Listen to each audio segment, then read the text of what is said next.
présenter Maître Ray Morabito, avocat au barreau de Avignon, avec lequel nous avons eu quelques affaires communes trop tard. Il était très efficace parce que les affaires nous connaissent. Voilà. Il y en a beaucoup. Qui en cassation, parce que certains de militaires, sinon, ils sont arrêtés au niveau de la propriété. Vous nous parlez de. Qu'est-ce que je dis les études de sol et les conséquences en CCMI. Alors, nous avons terminé avant la pizza, justement, on a abordé ce problème, et je pense qu'on a réservé également ce problème à la fin de la journée pour que vous n'oubliez pas que c'est par là qu'on doit commencer. Alors, quand on va voir l'avocat, en général, la maison est construite, presque terminée, elle se fissure, on fait des expertises, et qu'est-ce qu'on découvre? Qu'il y a des problèmes de fondation. On n'avait pas trouvé le bon sol, le constructeur avait commencé la maison sans s'en préoccuper, ou avec des études insuffisantes. Quelles sont ses obligations? Alors, en contrat de construction de maison individuelle, vous avez deux principes. Soit avec fourniture de plan, soit sans fourniture de plan. Si c'est le maître d'ouvrage qui le fournit, ou si c'est celui qui vous propose de construire la maison, qui le fournit. Donc, que disent les textes? Alors, les textes sont simples, à la fois c'est une source, je veux dire, de difficultés. Avec fourniture de plan, c'est-à-dire que le constructeur vous fournit en même temps son plan. Le fameux plan, l'expert est parti, ce fameux plan qui est réduit à sa plus simple expression, respect pour un architecte, ou même après pour une personne qui est juriste, pas forcément technicienne de ce qui est pratique. On a des plans qui ne ressemblent pas à des vrais plans. Donc comment on peut construire? Alors, lorsque le constructeur fournit son plan, donc c'est avec nous, c'est l'article L231.2 du Code de la construction et de l'habitation, vous l'avez sous deux formes, soit l'ancienne duplex 666, où vous avez Dalloz. Alors, suivant lequel paraît d'abord, on se précipite sur celui qui est sorti. À l'époque, Dalloz était retardataire, donc j'avais pris LexisNexis. Mais à l'intérieur, on a les mêmes textes, c'est à peu près la même jurisprudence. L'article L231.2 du Code de la construction et de l'habitation, on peut tisser donc, le contrat, dit à l'article L231, ceux avec plan, doit comporter les énonciations suivantes. C'est la consistance et les caractéristiques techniques du bâtiment à construire, comportant tous les travaux d'adaptation au sol, les raccordements au réseau divers et tous les travaux d'équipement intérieur ou extérieur indispensables à l'implantation et à l'utilisation de l'eau. Ce qui va m'intéresser, moi, c'est pas l'intérieur, l'habitabilité, à savoir si c'est tapisserie, etc. C'est les notions d'adaptation au sol et les éléments d'équipement indispensables à l'implantation. Là, c'est l'article L, c'est la partie législative. Vous avez la partie réglementaire. La partie réglementaire, c'est l'article L231.5 qui vous dit, pour l'application du D de l'article L200, le D, c'est le coût du bâtiment à construire qui est égal à la somme du prix convenu s'il y a lieu. Vous savez que dans la doctrine descriptive, vous avez ce qui est compris dans le coût de la construction qui revient au constructeur, la partie qui vous revient. Après, bon, je ne rentrerai pas dans les détails par rapport à ça, puisqu'il faut que tout soit prévu, chiffré. Alors pour le D, pour l'application du D de l'article L231.2, le prix convenu s'entend du prix global défini au contrat convention réalisé, il inclut en particulier, ça fait en arriver là, et non pas l'histoire du prix, le coût du plan, et s'il y a lieu, les frais d'étude du terrain pour l'implantation du bâtiment. Alors quand on vous dit s'il y a lieu, je veux dire c'est la boîte de Pandore. Parce qu'on vous dit d'un côté qu'il faut que ça soit compris, que le constructeur peut le prévoir, et on dit s'il y a lieu. Il semblerait qu'on laisse sur le marge donc le constructeur de maison individuelle. Et c'est l'impression que vous pouvez avoir lorsqu'on vous prévoit justement une clause qui dit faites votre étude vous-même. Je vais y revenir. C'est vous qui fournissez le plan, les textes sont un petit peu plus allégés, moins de contraintes, et il y a quelque chose qui est un peu problématique, parce que vous fournissez un plan. Le plan doit être annexé à la notice descriptive, à la notice d'information, et à votre contrat, tout doit être lié. Et en ce qui concerne la notice descriptive, l'article R232.4, la consistance et techniques de l'immeuble à baliser sont décrites dans une notice analogue à celle qui est mentionnée, celle avec plan. Une notice analogue, alors il y a une colonne spéciale pour détailler les travaux relevant de la définition minimale du contrat sans fourniture de plan, c'est-à-dire les travaux de gros œuvres de mise hors d'eau et hors d'air. Si on annexe la notice devra être avec ce contrat, il comportera la description des caractéristiques techniques du bâtiment à construire, c'est les travaux d'adaptation au sol et s'il y a lieu des raccordements, etc. Cette règle propre a suscité des interrogations. Pourquoi? Parce que les travaux d'adaptation au sol paraissent effectivement compris dans le prix, puisqu'il s'agit de travaux de gros œuvres. Je vous dirais que le gros œuvre comprenne cela. Le problème avec cette histoire de contrat où vous fournissez directement le plan, parce que vous êtes allé avoir un ami architecte qui ne prend pas très cher, ou même si vous n'avez pas un. Donc, problème. Mais je me suis contente que vous ayez un petit peu, heureusement, en tout cas les juristes que nous sommes, pour savoir que ça peut nous aider. Et elle est favorable, j'allais dire, au maître d'ouvrage. Parce que, gratuitement, et en tout cas c'est inclus dans son prix, le constructeur doit faire cette étude de sol. Vous pouvez avoir un constructeur qui est parfaitement, qui fait des contrats, qui a l'air bien, il a construit une maison un petit peu plus loin sur la propriété, et de l'autre côté. Or, vous n'êtes pas sûr, même en allons voir à la mairie, qu'à l'endroit précis où il y aura l'implantation de votre maison, vous n'aurez pas soit de la roche, soit de l'argile, soit la roche pour aller mais elle ne pourra pas vous être imputée. Vous n'aurez pas l'argile en plus. S'il y a de l'argile et qu'on ne trouve pas le bon sol, qu'est-ce que ça va faire petit à petit? Il y aura un souci de retrait de gonflement des argiles, quand il y aura de l'eau, des pluies, des inondations, vous aurez après la partie qui va monter, qui va descendre. Et quand on s'en rend compte, et quand on a les fissures qui sont particulières, comme les escaliers, etc., qui sont pas celles habituelles d'un immeuble qui bouge. Au début, c'est vrai qu'il y a un problème de structure, ça bouge un petit peu, parce que ça ne bouge plus.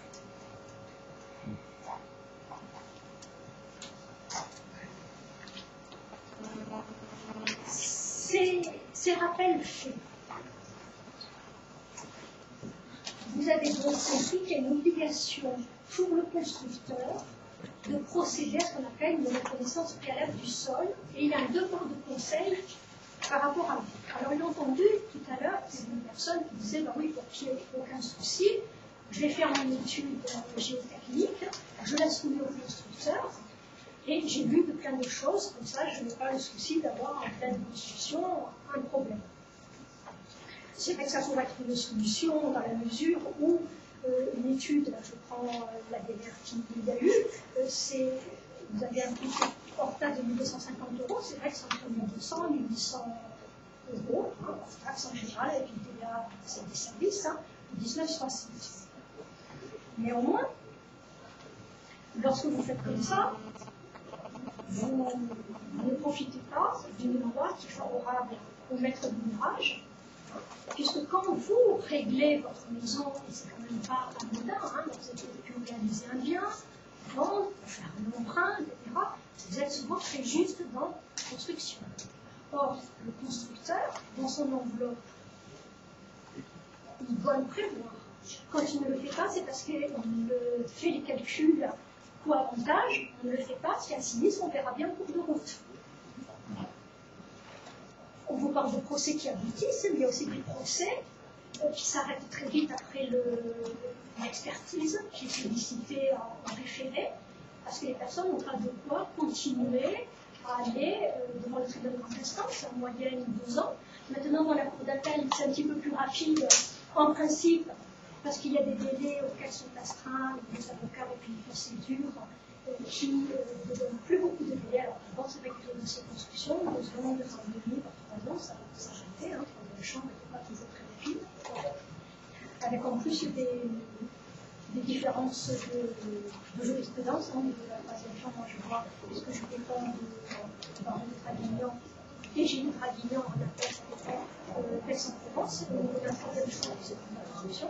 Vous avez des jurisprudences différentes entre la 3e A et la 3e B, et lorsque vous avez là, ce n'est pas le problème des fondations qui est incriminer les points de mobilité. C'est vrai qu'il vaut mieux tomber devant la section A qui va vous faire tout démolir aux frais du constructeur, que devant la B où vous avez une jurisprudence totalement opposée.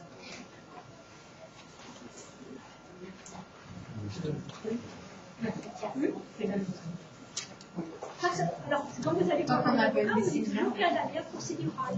Même quand vous connaissez le droit, il y a peu de choses. Il y a peu de chances qu'il change, etc. On dira toujours, moi en tout cas c'est ce que j'ai en client, il y a une guerre procédurale. On veut tomber devant une formation, on veut tomber.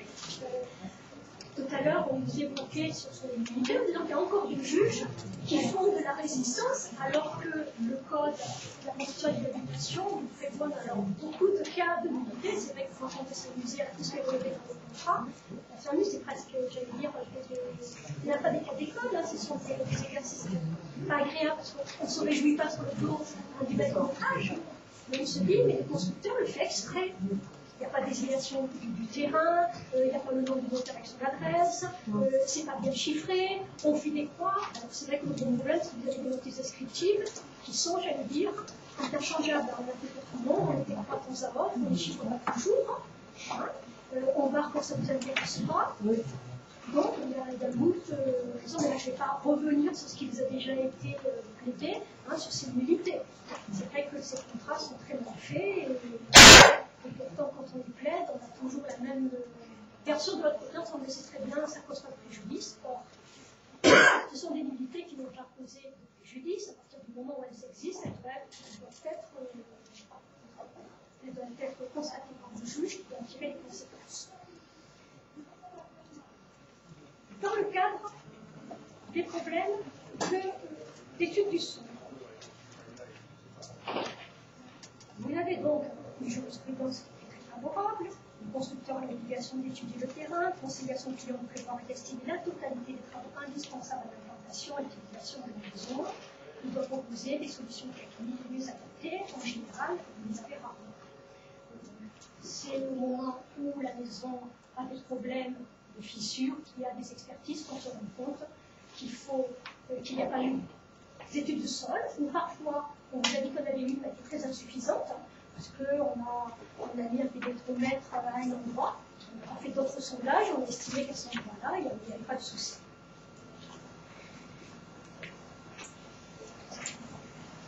J'ai pris à Essian un exemple d'expertise géologique, juste les premières pages. Je vous ai indiqué le coût, c'est vrai que ce n'est pas un coût très important, c'est-à-dire qu'on imagine mal dans un constructeur qui fait l'économie de 1250 à 1800 € hors taxe. Bon, bien sûr qu'il y a des sondages qui peuvent être plus chers, suivant les lieux, etc. C'est vrai qu'à partir du moment où vous aurez un contexte bien particulier, l'étude sera faite. Si vous devez faire une maison alors qu'on sait qu'il y a de la roche, parce qu'il y a une contention de roche, bien évidemment que là, le constructeur est vigilant, beaucoup plus. Il est moins vigilant lorsque c'est sur un terrain plat, qu'il n'y a rien de particulier, qu'on n'imagine pas non plus à Talweg avec deux versants où l'eau qui pourrait arriver beaucoup plus facilement, ce genre de choses. Ça aggrave les situations.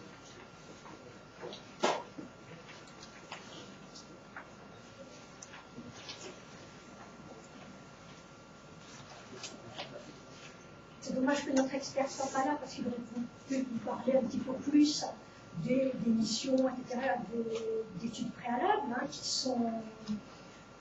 sont préconisées.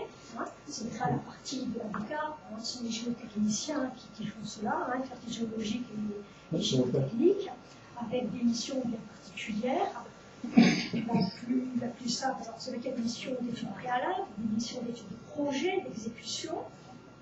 La première, la G1, c'est G11 et G12, c'est celle que j'ai là par la G12, c'est une mission qui est là dans le cadre d'un avant-projet qui permet la réduction des risques identifiés préalables.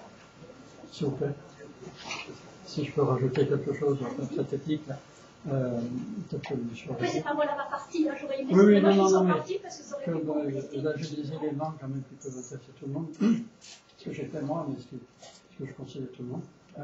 Quand on fait faire l'étude de sol avant, il faut. Alors, comme toute géologue ou au bureau d'études de sol, il y a comme partout, il y a les bons, les moyens, les moins bons. Donc là, il faut s'assurer que ce soit bon. Et après, une fois qu'on lui donne le G12, effectivement, ils vont mieux taper haut. Il ne faut pas regarder trop le prix, ça fait mal au cœur parce que c'est coûte cher, hein, mais une bonne étude de sol, il vaut mieux qu'elle soit très bonne. Et après, je pense qu'il faut lui payer ce qu'on appelle le fonds de fouille. C'est-à-dire que quand le constructeur est intervenu avec cette étude de sol, il va au fond de, bon, c'était 2,40 m à un endroit, 1,40 m à un autre, il faut qu'il vienne contrôler que ce soit vraiment le bon sol. Vous voyez, ça coûte ce que ça coûte, 500 €, 600 €, mais ça vaut le coup, parce qu'on est sûr, et le constructeur aussi, mais le final aussi, on est sûr que le gros béton, ce qu'on appelle le gros béton, il va reposer sur la roche ou sur la partie. Mais c'est un peu technique, mais oui, c'est vraiment très... puisque on le voit au niveau des reprises en sous-œuvre, c'est-à-dire qu'une fois que c'est terminé, qu'il va falloir reprendre des fondations qui ont déjà été exécutées et mal exécutées a fortiori. Pourquoi il ne suffit pas de mettre une semelle filante, etc., si on n'est pas sur le bon sol, effectivement. Imaginez que vous soyez dans un marécage avec des sables mouvants, effectivement, votre maison ne peut pas tenir. C'est vrai que quand l'étude est sérieuse, normalement, si vous voulez, vous avez des... techniquement, si vous voulez, il faut qu'elle soit bien faite, mais sinon, ils ont une sorte de charge, j'allais dire, ils sont obligés de faire la même chose, hein, c'est-à-dire avec les essais laboratoires, les sondages de pénétromètre, dynamique, etc., il faut le multilètre, etc. C'est vrai qu'ils sont astreints à peu près dans l'émission, j'allais dire, au même... Oui, mais hein, c'est comme tout, voilà, il y a un bon maçon, un bon plombier, et il y a des bons... Tout à fait, et puis il faut savoir aussi... Alors, quand vous ferez ça, et vous avez entendu tout à l'heure, quand vous voulez prendre le risque, j'allais dire, parce que normalement c'est pas vous de le faire, mais quand vous le faire, c'est de le faire à l'endroit exact où il y aura l'implantation de votre maison. Ce qui n'est pas évident. Parce qu'il peut y avoir également ce qu'on appelle une erreur d'implantation. Et vous, sur la base de ces plans, vous avez vu très sommaires. C'est vrai que si vous apportez vous un plan fait par un architecte, par exemple, c'est pas celui, j'allais dire, très rudimentaire de votre constructeur, il y a plus de chances de savoir. Et encore, si au sol, on ne fait pas la bonne implantation, ce qui est un vice décennal, hein, on garantit décennale 10 ans, là, si on vous a fait une mauvaise implantation, votre étude vous servira à rien, ça va être mal faite. Il y a des points très très précis. C'est pour ça qu'il faut faire le fond de fouille, là c'est un peu compliqué, mais il faut le voilà, faire revenir le géologue. Comme ça, pour savoir exactement une fois que ce sera délimité, qu'il y a eu toutes les opérations préliminaires pour la nouvelle implantation, qui est à votre charge, les éléments, arrachage des arbres, etc. Donc c'est vrai que c'est quelque chose qui est, je vais dire, problématique, qui termine par là, mais je veux dire, c'est un début de votre engagement à continuer avec le constructeur que vous avez choisi. Pour vous dire, tout à l'heure, on a évoqué le point de la sismicité, hein, donc on ne pourra pas aller au-delà des réponses qu'elle vous a apportées. Là, maintenant, je suis prête à écouter vos questions, puisque l'article, c'est très sommaire.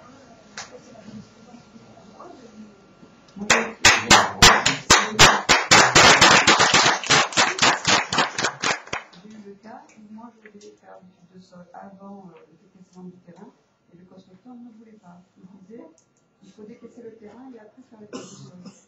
Oui, ça rejoint un petit peu ce que